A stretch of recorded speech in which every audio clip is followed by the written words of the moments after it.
Estamos iniciando mais uma reunião virtual do Lar Teresa. Sejam todos muito bem-vindos. Agradecemos, claro, a presença de todos e lembramos que a nossa rotina é que nós alternemos uma semana o Livro dos Espíritos e uma semana o Evangelho. Mas essa semana nós temos um tema especial, a atualidade de Allan Kardec. E para nos trazer esse tema, nós temos a nossa companheira do Lar Teresa, Márcia Neves. Nós vamos pedir para ela que nos dê um alô, nos dê as suas primeiras palavras. Boa noite a todos. Estamos aqui no Lar de Teresa, na confortável companhia uns dos outros, para uma reflexão que seja agradável para todos nós. Obrigado, Márcia. Então, para nos prepararmos para a nossa reunião de hoje, como sempre, nós temos uma página, a nossa página hoje é uma página do livro Obras Póstumas, tem o título Minha Missão. E começa assim, começa com uma pergunta do nosso Allan Kardec ao Espírito Verdade. E diz o seguinte: Bom Espírito, eu desejara saber o que pensas da missão que alguns espíritos me assinaram. Dize-me, peço-te, se é uma prova para o meu amor próprio. Tenho, como sabes, o maior desejo de contribuir para a propagação da verdade, mas do papel de simples trabalhador ao de missionário em chefe, a distância é grande, e não percebo o que possa justificar em mim graça tal, de preferência a tantos outros que possuem talento e qualidades de que não dispõem. E a resposta do Espírito da Verdade foi a seguinte: confirmo o que te foi dito, mas recomendo-te muita discrição se quiseres sair-te bem. Tomarás mais tarde conhecimento de coisas que te explicarão o que ora te surpreende. Não esqueças que podes triunfar como podes falir. Neste último caso, outro te substituiria, porquanto os desígnios de Deus não assentam na cabeça de um homem. Nunca, pois, fales da tua missão. Seria a maneira de a fazeres malograr-se. Ela somente pode justificar-se pela obra realizada, e tu ainda nada fizeste. Se a cumprires, os homens saberão reconhecê-lo cedo ou tarde, visto que pelos frutos é que se verifica a qualidade da árvore. Nova pergunta de Kardec. Nenhum desejo tenho certamente de me vangloriar de uma missão na qual dificilmente creio. Se estou destinado a servir de instrumento aos desígnios da providência, que ela disponha de mim. Nesse caso, reclamo a tua assistência e a dos bons espíritos no sentido de me ajudarem e ampararem na minha tarefa. E nova resposta. A nossa assistência não te faltará, mas será inútil se de teu lado não fizeres o que for necessário. Tens o teu livre-arbítrio, do qual podes usar como o entenderes. Nenhum homem é constrangido a fazer coisa alguma. Nova pergunta. Que causas poderiam determinar o meu malogro? Seria a insuficiência das minhas capacidades? E a resposta: não, mas a missão dos reformadores é prenhe de escolhos e perigos. Previno-te de que rude atua, porquanto se trata de abalar e transformar o mundo inteiro.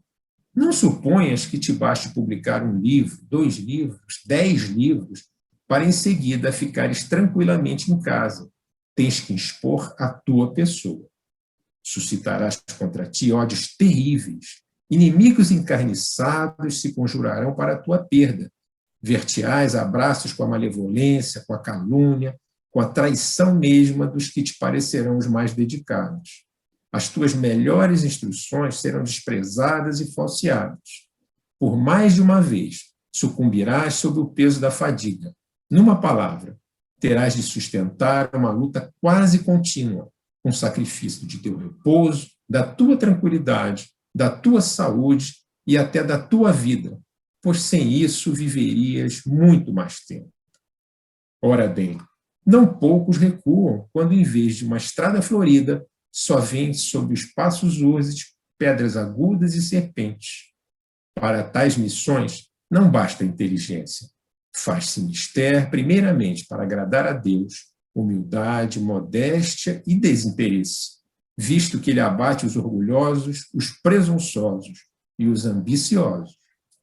Para lutar contra os homens, são indispensáveis coragem, perseverança e inabalável firmeza.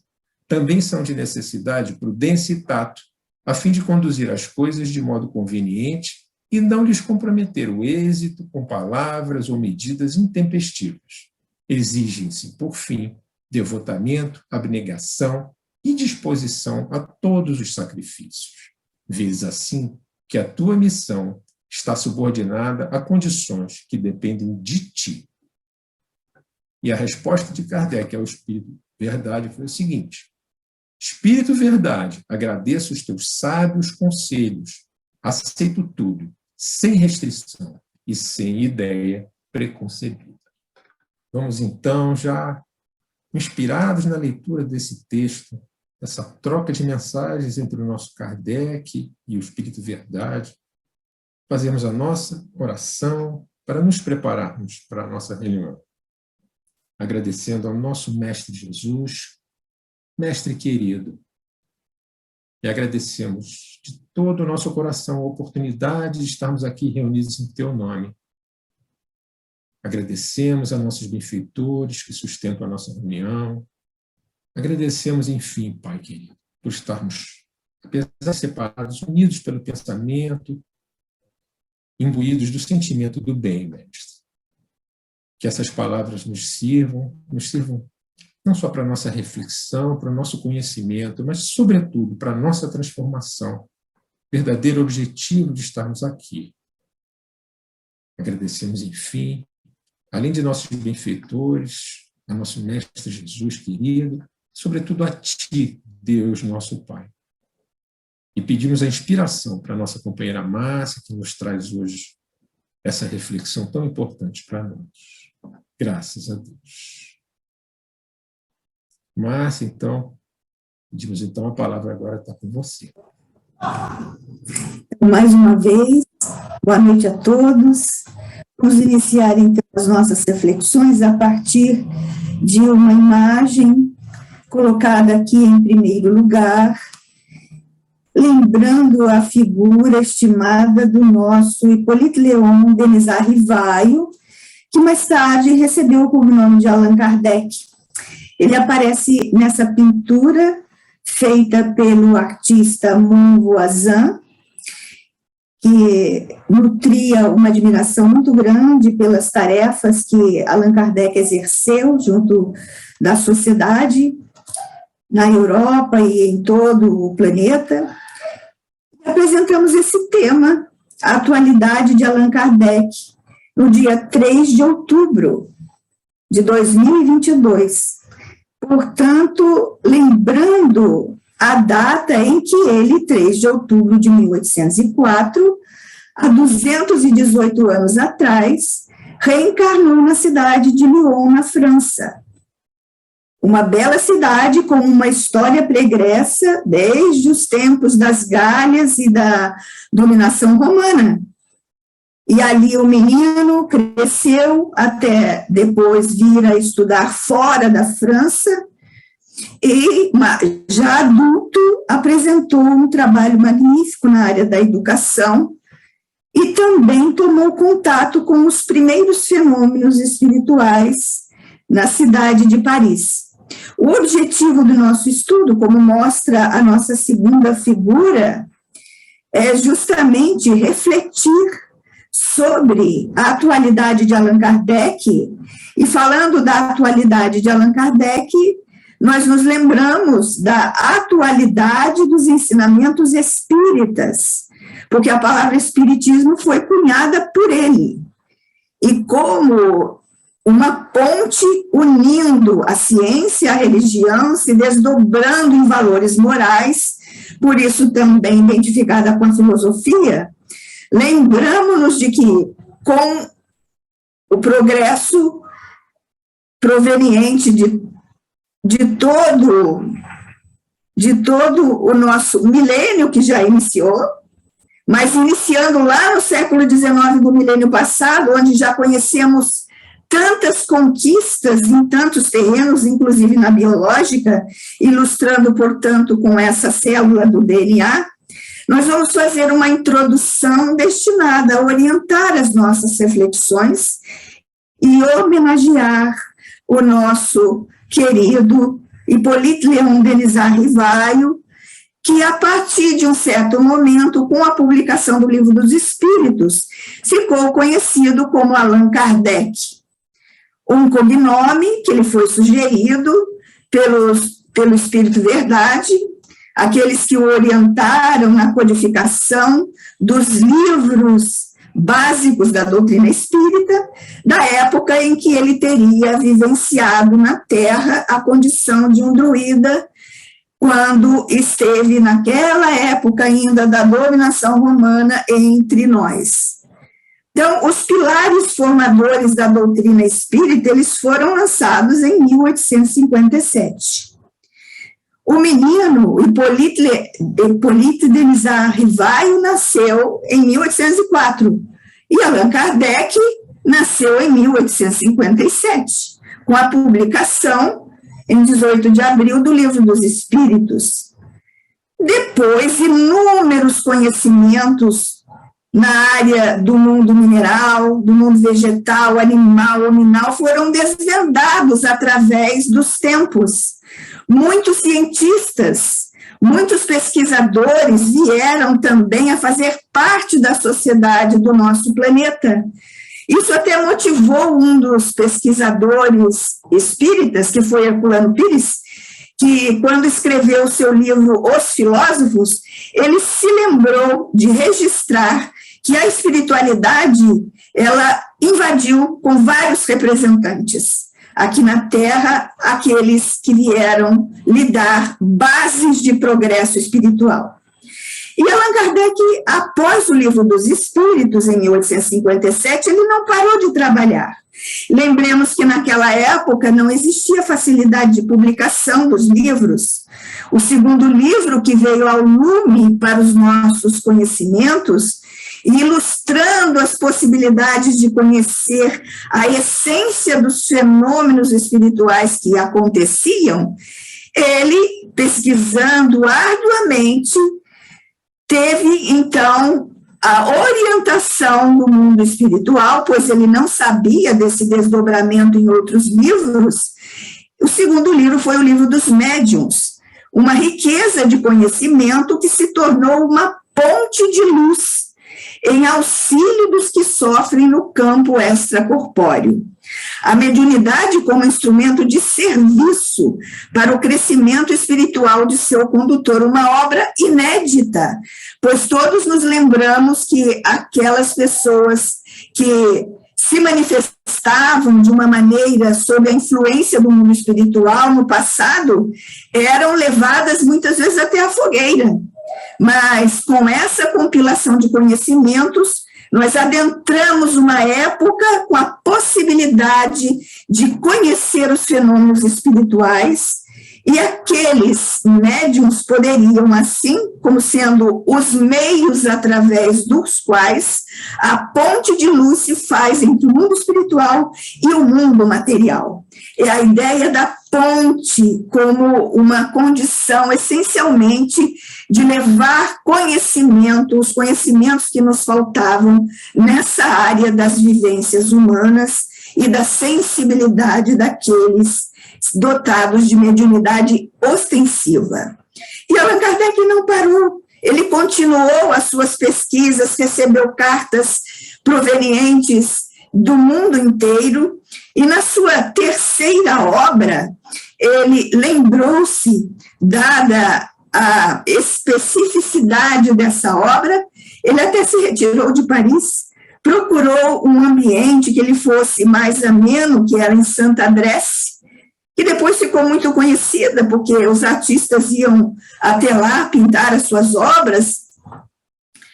Em 1864, veio a lume mais um livro, e esse é o nosso livro de cabeceira, o Evangelho segundo o Espiritismo, porque ele contém as explicações das máximas morais do Cristo, e também como elas se aplicam às diversas situações da vida, às nossas dificuldades, os nossos desafios, as nossas circunstâncias, especialmente aquelas com as quais nos deparamos e que muitas vezes não sabemos explicar da existência delas.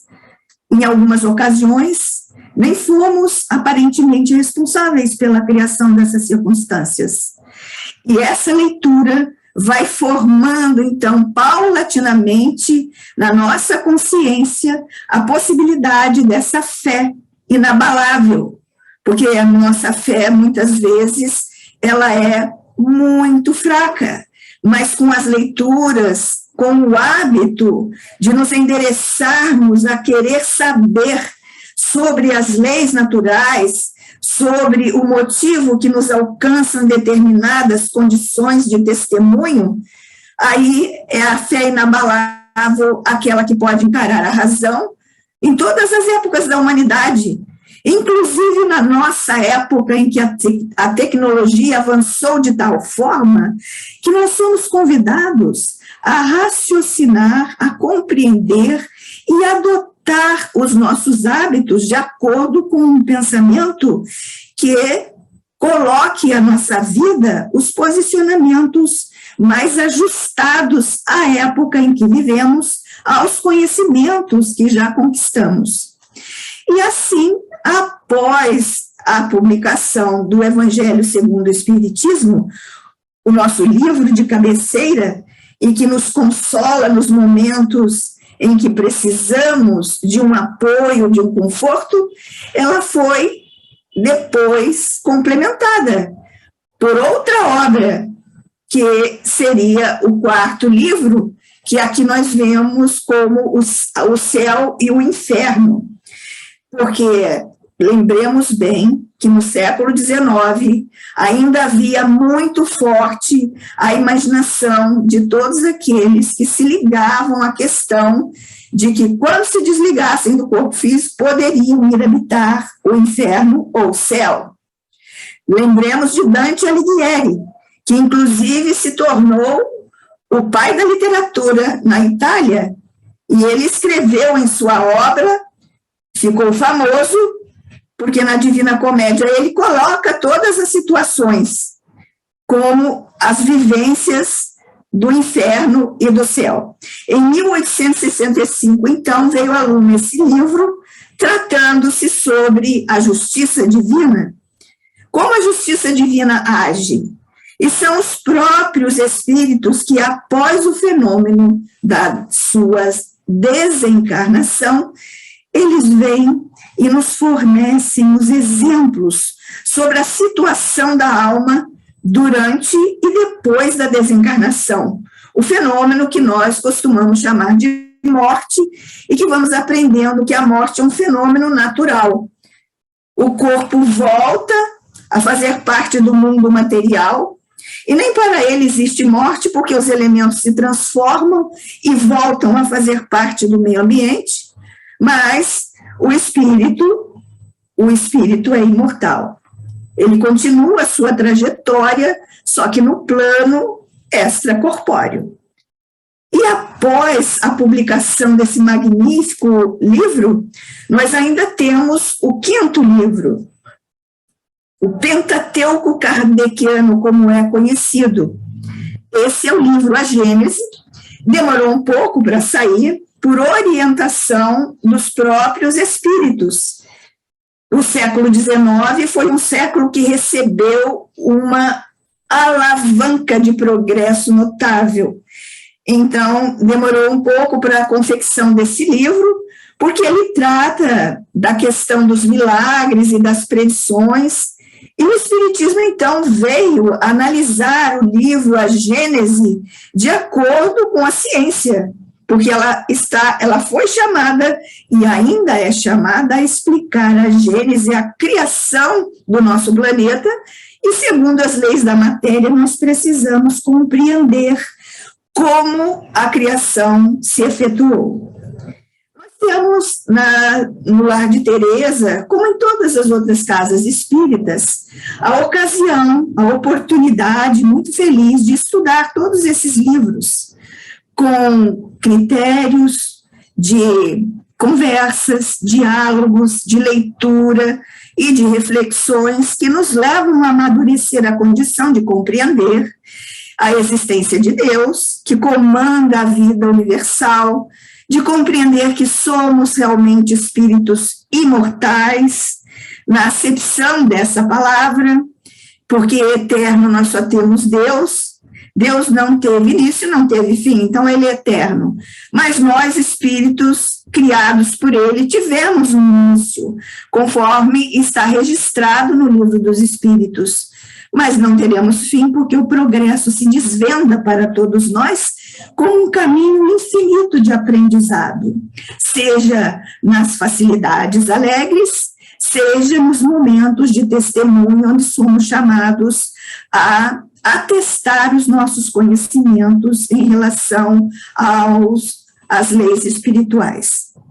E assim, amigos, nós vamos vencendo essa introdução e vamos dar início, então, depois da apresentação do nosso Pentateuco kardeciano, a algumas considerações nessa possibilidade de compreender a magnitude das tarefas que Allan Kardec desempenhou, trazendo à lume essas condições de reflexão. No próximo quadro, nós vamos nos deparar com um registro que existe no livro A Gênese, no capítulo 1, no item 55, quando está ali grafado: caminhando de par com o progresso, o Espiritismo jamais será ultrapassado. Por quê? Se novas descobertas lhe demonstrassem estar em erro acerca de um ponto qualquer, ele se modificaria nesse ponto. Se uma verdade nova se revelar, ele a aceitará. Está no capítulo intitulado Caráter da Revelação Espírita, um caráter de evolução que acompanha os acontecimentos, porque assim como nós estamos em evolução no nosso planeta, o nosso planeta também está em evolução à medida que todos nós vamos evoluindo.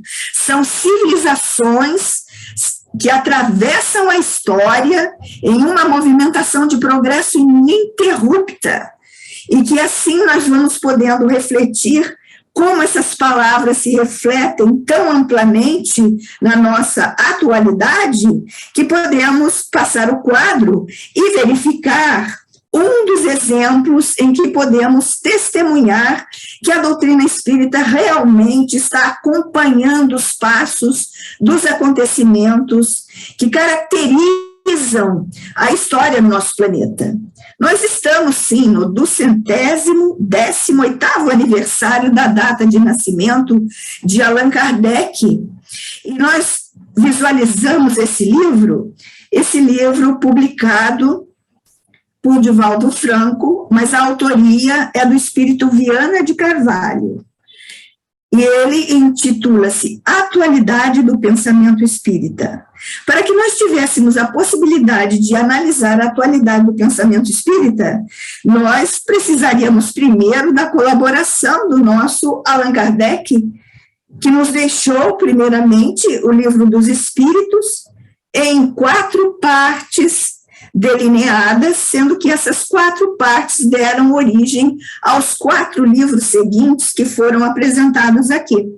Uma tarefa que levou um tempo reduzido em face da época em que eles foram publicados, né? E exigiu de Allan Kardec muita postura de humildade, de desinteresse, de perseverança, de inabalável firmeza, de devotamento e de sacrifício. E assim, nós vamos observar que esse livro, ele é muito interessante porque ele também é de perguntas e respostas. E de perguntas e respostas também o Livro dos Espíritos, porque a base da filosofia é a pergunta. Então, nós vamos ali observar que esse livro ele veio à lume em 1998, quando aconteceu o 2º Congresso Mundial Espírita em Lisboa. E E ali nós vamos ver uma homenagem, logo na introdução do livro, que Viana de Carvalho faz a Allan Kardec, depois de testemunhar-lhe gratidão e digna honra pelo trabalho que ele exerceu. E ele diz assim: salve Allan Kardec, aqueles que te amam. Ficou no quadro anterior, né? Salve Allan Kardec, aqueles que te amam e te desejam servir, te homenageiam e saúdam. E em seguida, para homenagearmos também o autor deste livro, no quadro seguinte, nós vamos ver aqui quem foi Viana de Carvalho. Viana de Carvalho, um dos espíritas que labutaram no início da chegada dos postulados espíritas no nosso Brasil. Ele foi um engenheiro militar e espírita, nasceu também no Ceará, como o nosso doutor Bezerra de Menezes, nasceu no Ceará, em 1874, final do século XIX, e faleceu em Salvador, em um navio, em 1926. Ele viajou pelo Brasil inteiro, por força da sua profissão. Mas a cada lugar que ele trabalhou, ele inspirou a fundação de diversas instituições espíritas, por todos esses estados em que ele viajou. Através da mediunidade de Divaldo Franco, existe o Projeto Viana de Carvalho. E esse livro é um dos livros que faz parte desse projeto. Vejamos, então, o que esse livro nos traz de atualidade, desdobrando-se em conhecimento desde o século XIX até os nossos dias, porque, ao lê-lo, embora ele tenha sido publicado em 2014, nós vemos que os conhecimentos que ele traz têm aplicação para os dias atuais. Nesse próximo quadro, então, vejamos esse desdobramento. Não poderíamos deixar de citar a colaboração valiosa do nosso conhecido, estimado César Soares dos Reis, que no projeto Viana de Carvalho participou também ativamente, inclusive deixando uma mensagem muito especial em homenagem a Allan Kardec. Lembremos dele sempre nas possibilidades da gratidão que vamos exercitando ao longo da nossa vida no aprendizado dos postulados espíritas. E na próxima condição, estamos assim, resumindo o conteúdo desse livro, onde Viana de Carvalho viaja conosco. E ele nos diz: a ciência avançou tanto que hoje nós temos na sociologia uma base altamente eficaz para compreender que as sociedades também adoecem e também têm as suas fases de saúde. E todas essas movimentações na área sociológica foram influenciadas pelo pensamento dos sociólogos, muitos deles conhecedores das verdades ligadas à espiritualidade e também ao espiritismo. A pedagogia, o próprio nosso codificador foi um pedagogo que estudou em Verdun, com Pestalozzi, e ele se desdobrou na França para aplicar os métodos pestalozzianos nas escolas e nos ensinamentos que ele prestava como pedagogo, e até mesmo nas aulas que ele fazia, como movimentação de fraternidade, porque ele, inclusive, dava aulas sem cobrar nada, quando preciso. Nós vemos também que o campo da ciência avançou tanto na genética, colocamos até a célula, a molécula do DNA para ilustrar o início dessa nossa conversa, porque hoje nós já temos condições de compreender melhor como a ciência se desdobrou nas questões de direcionamento dos nascimentos, e a doutrina espírita se desdobra para nos mostrar como os médicos da espiritualidade se conjugam aos médicos do campo material para que haja uma programação especial na reencarnação de todos nós. A medicina, por isso, vem ganhando um campo especial Citemos, por exemplo, o trabalho valioso do Dr. Sérgio Felipe de Oliveira, com as pesquisas sobre a glândula pineal. Citemos também os esforços que todos vêm testemunhando na área da ecologia. Aqui no Rio de Janeiro houve a Rio 92, e nós estamos vendo desdobramentos sucessivos no esforço de manter o planeta com a sua vitalidade plena. A religião, hoje nós vemos que o cristianismo se desdobrou há 2000 anos, mas com várias frentes de pensamento. Se dividiu depois, mais tarde, com Martinho Lutero, também em várias condições de levarem as pessoas a conhecer o Evangelho, mas vemos a contribuição do nosso amado codificador, Allan Kardec, porque ele crescendo, menino em Verdun, com Pestalozzi, que tinha uma formação evangélica na época, mas observando que os pais das crianças católicas não concordavam que as crianças que eram provenientes das famílias evangélicas estivessem presentes, como Pestalozzi teve que fazer essa conjugação de um trabalho harmonizador para que as crianças viessem fazer parte dos estudos de maneira a não entrarem em conflito devido às crenças religiosas de suas famílias. Inclusive, as meninas já estavam sendo admitidas também por Pestalozzi numa iniciativa inovadora para a época. O socialismo desvendou frentes, a economia encontrou recursos diferenciados, o direito, hoje nós temos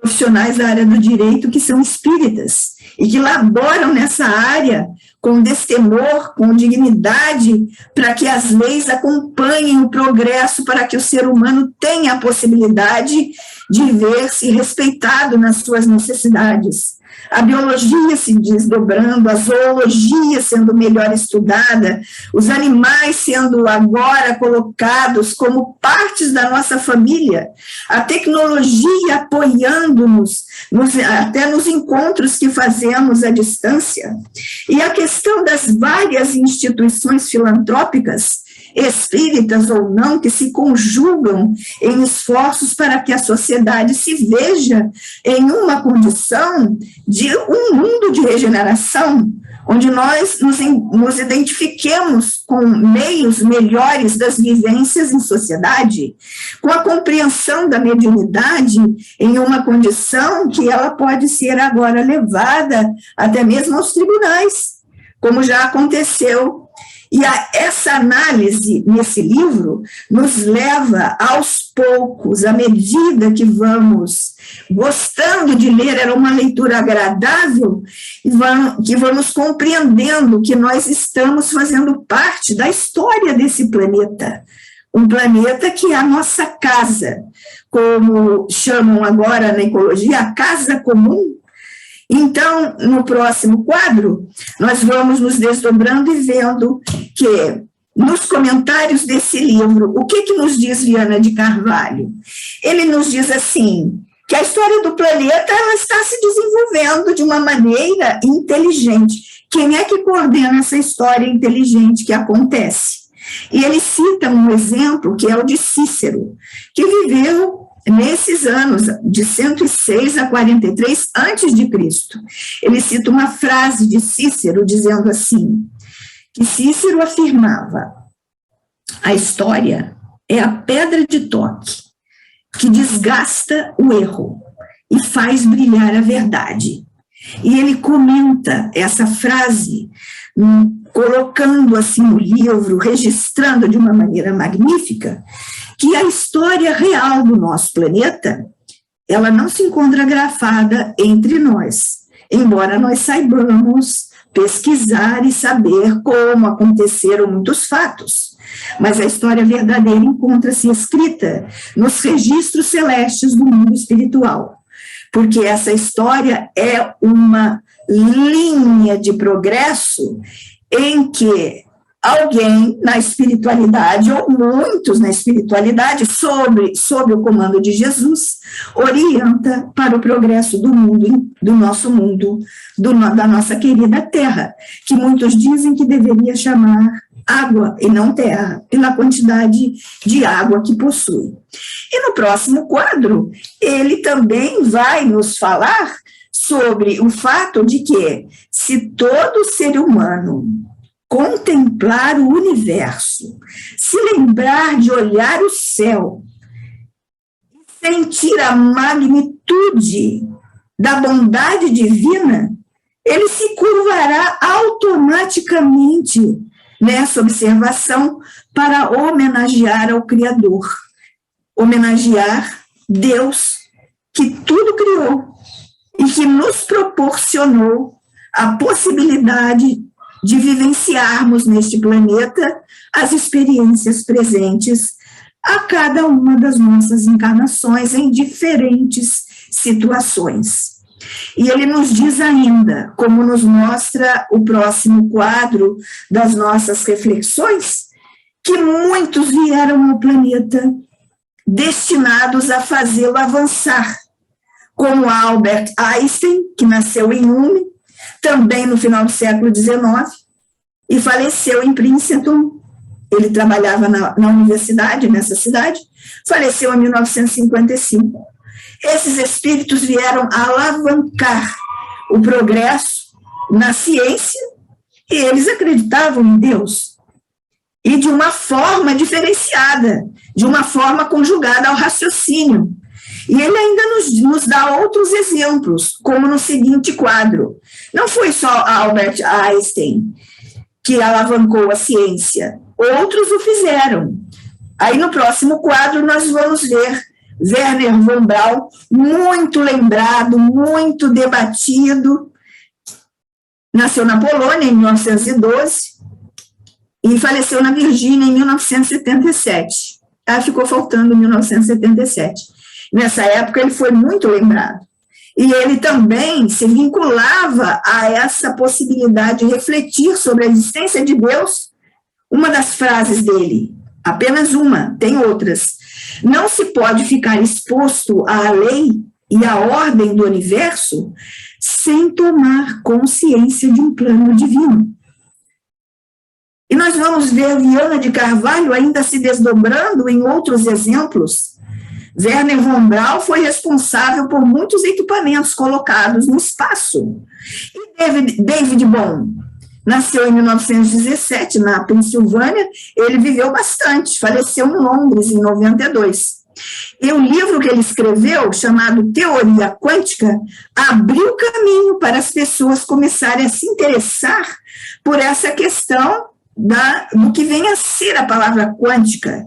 Ele era físico, colaborou com Einstein, mas ele viveu no Brasil. Ele viveu no Brasil um tempo e ele tinha também cidadania brasileira. Depois ele se mudou para Londres, né?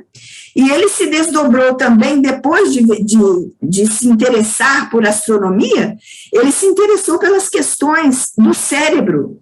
Como é que o cérebro humano funciona? Que magnífica possibilidade! E foi assim que ele também se especializou na neuropsicologia, trazendo a possibilidade de raciocinar e desvendar o mundo da consciência nesse campo.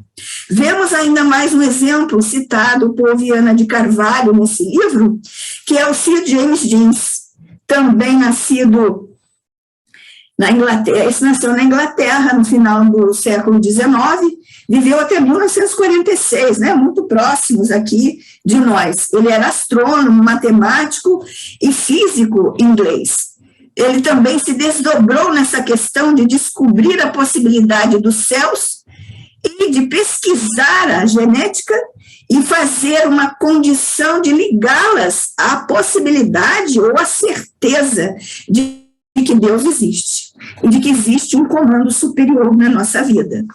São conhecimentos da atualidade que nos ligam à possibilidade de perceber como os ensinamentos que foram veiculados nos livros codificados por Allan Kardec estão ajustados às nossas vivências da atualidade, trazendo soluções, trazendo aquelas possibilidades de sugestão para a resolução dos nossos problemas de ordem geral.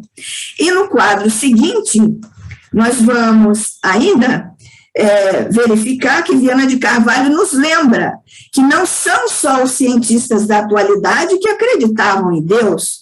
Isaac Newton, que foi um astrônomo, filósofo, matemático, físico inglês, lá nascido no meio do século XVII, faleceu depois, logo no início do século XVIII, né? Ele tinha frases todas relativamente referentes à divindade. Uma delas, Deus governa todas as coisas e sabe tudo o que é ou que pode ser feito. São frases lapidares.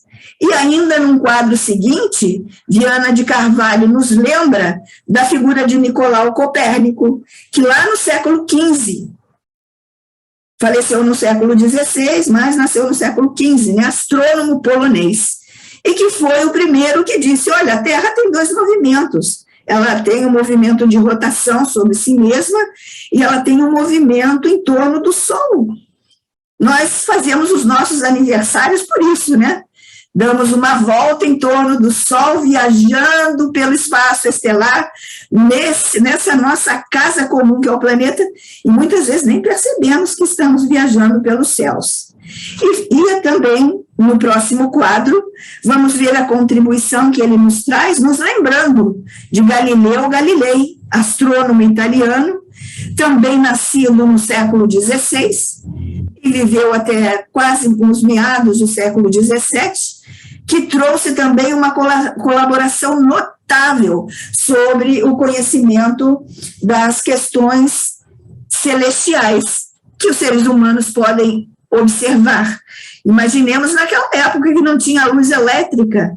Hoje, muitas vezes, nós esquecemos de olhar para o céu, mas podemos intuir que quando existia a luz elétrica, para onde é que eles olhavam? Creio que todos os dias olhavam para os céus. E assim, nós vamos ter, mais uma vez, um outro quadro, chegando ao final das nossas reflexões, porque nos lembramos de colocar aqui uma figura, a parte de uma figura. Lá no teto da Capela Sistina está uma figura que foi feita, lembrando que Deus criou o ser humano. Então, um dos dedos é de Deus, o outro é o do ser humano. O que está mais caidinho é o do ser humano, né? Lembrando a criação de Adão, como foi feito por Michelangelo. E Viana de Carvalho se expressa da seguinte maneira: quanto mais lúcido, mais próximo o ser humano se encontra de Deus. E a primeira pergunta do Livro dos Espíritos,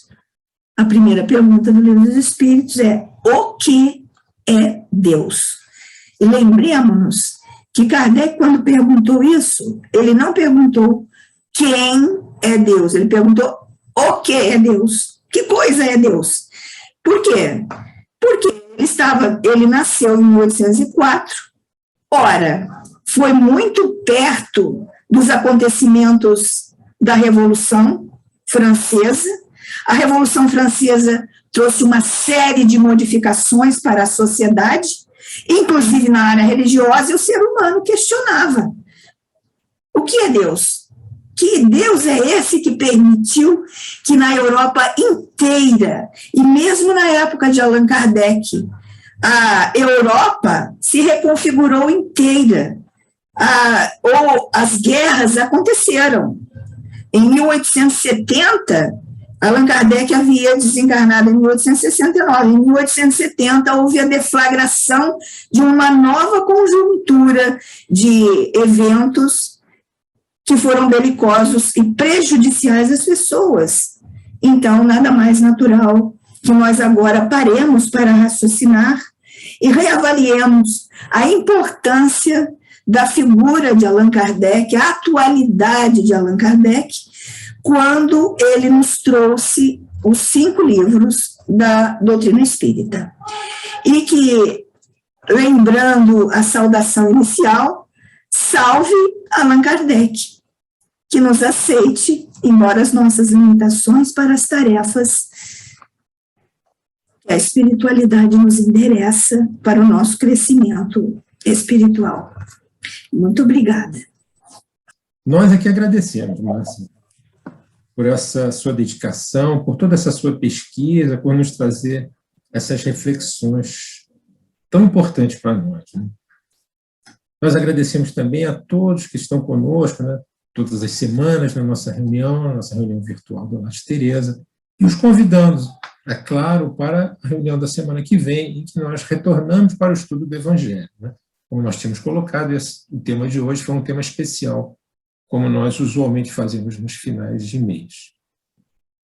Lembrando, então, nós vamos fazer agora, vamos agradecer a oportunidade de termos estado aqui, compartilhando essas reflexões, compartilhando essa união dos nossos pensamentos com a nossa prece. Vamos todos juntos agora, nos unirmos em pensamento e agradecer a oportunidade. Pai querido, Mestre Jesus, e agradecemos mais uma vez, do fundo dos nossos corações, pela oportunidade dessas reflexões. Agradecemos por esses espíritos iluminados que nos mandam, em especial hoje, ao nosso Allan Kardec, que com todo esse trabalho, nos permite, mestre querido, como tão bem colocado pela nossa Márcia, a resolução ou a resposta a tantos problemas que nos deparamos nessa nossa jornada aqui. Que a sua luz possa nos iluminar a todos em mais essa semana e que possamos continuar a nossa jornada a cada dia impulsionado, não só por essas reflexões, mas como também já colocamos no início, por esse impulso à nossa transformação. Sabemos que o verdadeiro objetivo de estarmos aqui é nos transformarmos, é essa evolução que também foi citada pela nossa Márcia. Em nome de nossos benfeitores, em especial os do Lar de Teresa, nos lembrando a nossa Teresinha de Jesus, de Antônio de Aquino, em teu nome, mestre, mas em especial em nome de Deus, nosso Pai, é que nós pedimos agora para encerrarmos mais uma de nossas reuniões. Que assim possa ser, graças a Deus.